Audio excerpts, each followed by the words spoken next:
This interview with Edgar Cayce was not meant to be made public, because in it he said something that shatters the common understanding of death and of life itself. He claimed that most people after death do not go anywhere, but instead become stuck in a state from which almost no one ever leaves. And the most frightening part, according to him, is that most people enter this state while they are still alive and do not even notice it. Cayce began with a phrase that sounded not like a prophecy, but like a verdict. He said that everything people know about death is only a facade, a comforting story for those who are afraid to look deeper. What is real, according to him, begins afterward, and almost no one is ready for it. The first level after death Cayce called transitional, but he warned that it is precisely this level that is the main trap. At this level, the soul is no longer in the body, but has not yet realized it. A person continues to think that they are alive, tries to return, clings to familiar images, memories and fears, and gradually becomes accustomed to this state. Cayce emphasized that the most frightening thing here is not pain and not punishment. The most frightening thing is habit. The soul becomes accustomed to not being aware of itself, and at that moment, time stops having any meaning. Years or even decades may pass, but for it, nothing will change. And it is precisely here that Cayce made a statement that breaks the perception of life. He said that the same thing happens to a vast number of living people. They wake up, work, communicate, but in reality remain in a state of half-sleep, not understanding why they live and where they are going. According to Cayce, this is the first level, and if a person does not leave it during life, they will almost certainly remain in it after death. From this moment, he said, the real selection begins, because beyond this come levels that most people are simply not capable of enduring. Cayce said that if the soul does manage to leave the first level, it enters a place where it is no longer possible to hide. He called the second level a mirror, but immediately clarified that this is not a symbol and not a metaphor, but a direct experience that most people are not ready to endure. At this level, there are no judges, no punishments and no excuses. There is only the life you lived, but lived not from your point of view.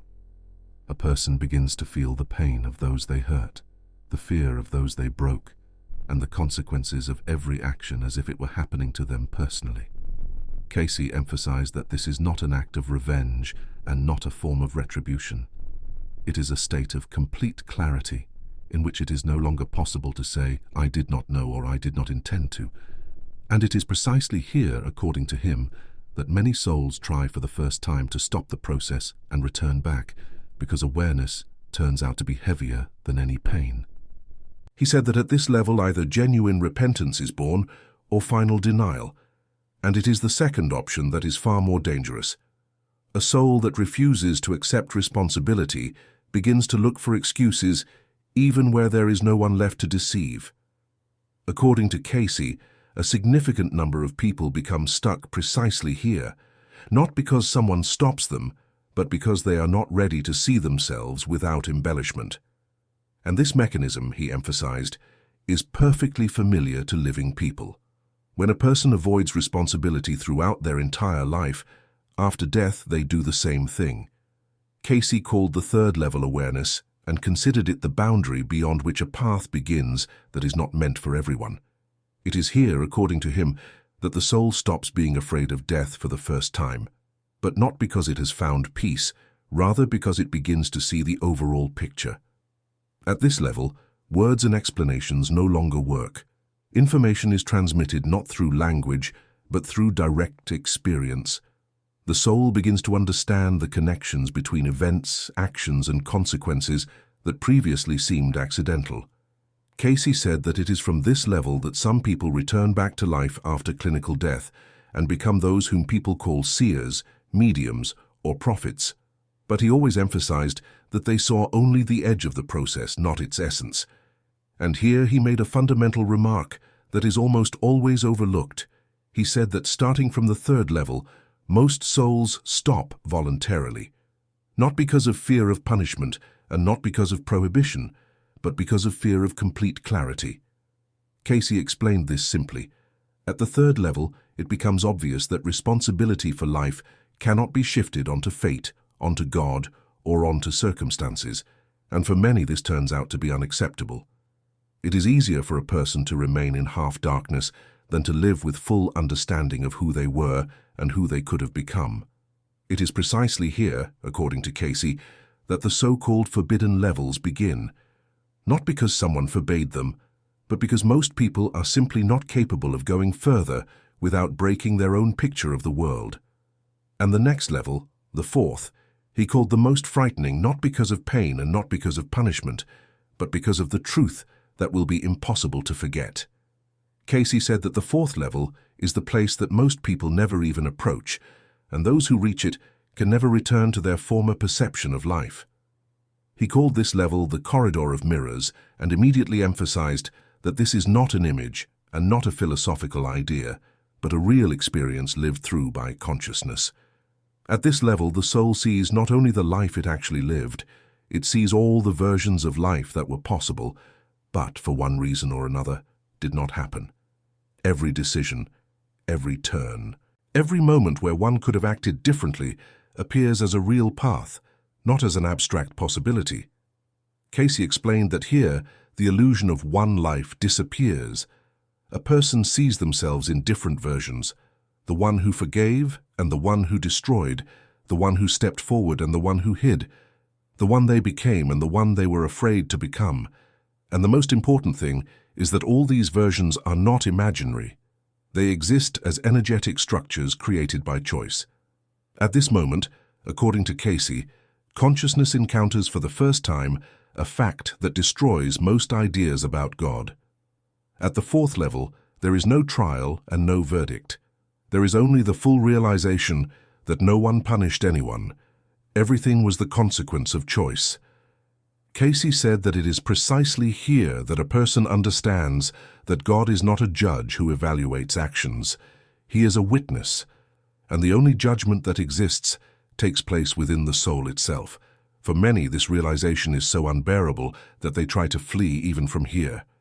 He stated directly that at this level, many souls ask for return, for forgetting, or for the erasure of memory, because complete clarity turns out to be heavier than any punishment. And for some, according to him, this is allowed, but those souls never rise any further. It is precisely the fourth level, Cayce emphasized, that is the boundary after which life ceases to be merely a set of events and becomes a chain of responsibility.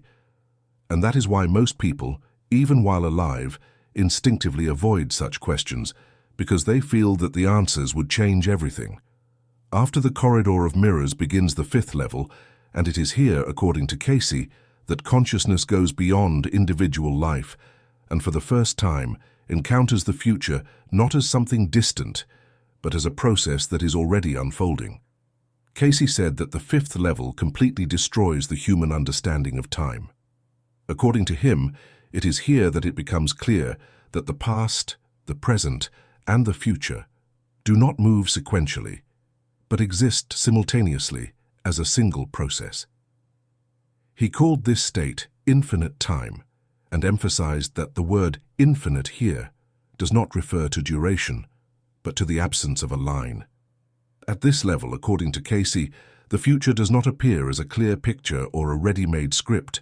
It is perceived as a vast space of possibilities where most events are unstable and can change, but among them, there exist points that are almost impossible to bypass. He called them nodes and said that it is they who shape history. One of these nodes, according to Cayce's claim, is located in the middle of the 21st century.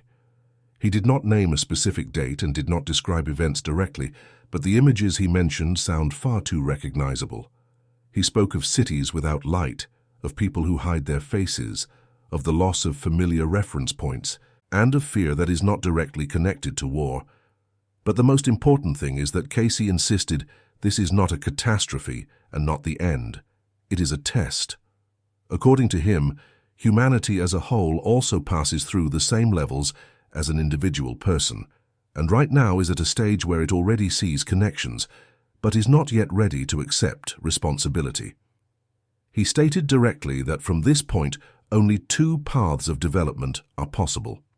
Either humanity moves toward awareness and takes responsibility for its own actions, or it rejects itself and begins to exist as a system without meaning, where control, convenience, and fear of making a mistake become central. It was at this moment that Cayce made a statement that caused the greatest resistance. He said that in the coming decades, a new type of people will appear who will not differ physically, but will have a different perception of time, life, and death. They will instinctively sense connections, remember more, and react sharply to injustice. And it is precisely these people, according to Cayce, who will become a problem not for society, but for the system. Because a person who sees more broadly ceases to be convenient. They ask questions for which there are no simple answers, and do not accept rules simply because that is how things are done. Cayce warned that the reaction would be predictable. At first, such people would be mocked and devalued, labeled as strange or unstable. Then they would be isolated, explained as care, treatment, and the need for protection. And only after that would the third and most dangerous stage appear, temptation, when comfort, status, and security would be offered in exchange for abandoning inner knowledge. It is precisely here, according to Cayce, that most people give up, because the fear of losing a familiar life turns out to be stronger than the desire to understand the truth. According to Cayce, after the fifth level, the path remains only for those who are ready to give up everything people usually cling to. He called the sixth level the separation of the shadow and emphasized that this is not a struggle with fear and not the destruction of the dark, but a complete cessation of identification with it.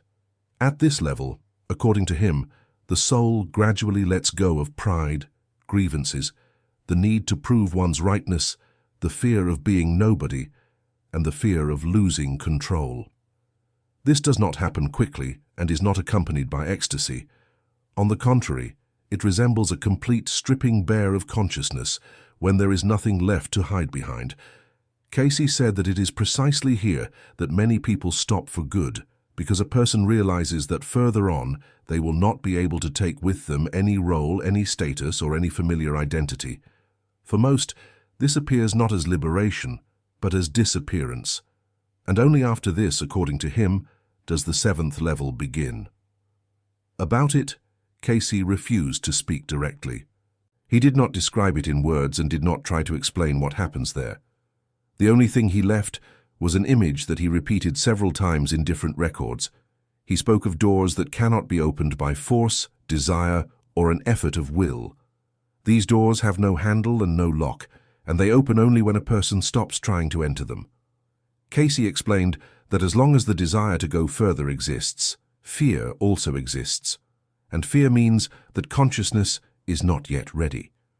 Beyond these doors, according to him, there is no form, no time, and nothing that could be called experience in the usual sense. There is only silence, in which the very question of beginning and end disappears. In one of the conversations, he was directly asked whether he had been there. After a long pause, he answered that he had almost not returned.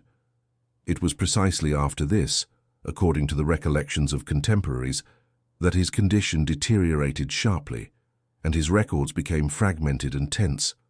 In his final notes, Cayce almost no longer spoke about levels. He spoke about the future and about a trap that, according to him, is far more dangerous than any catastrophes.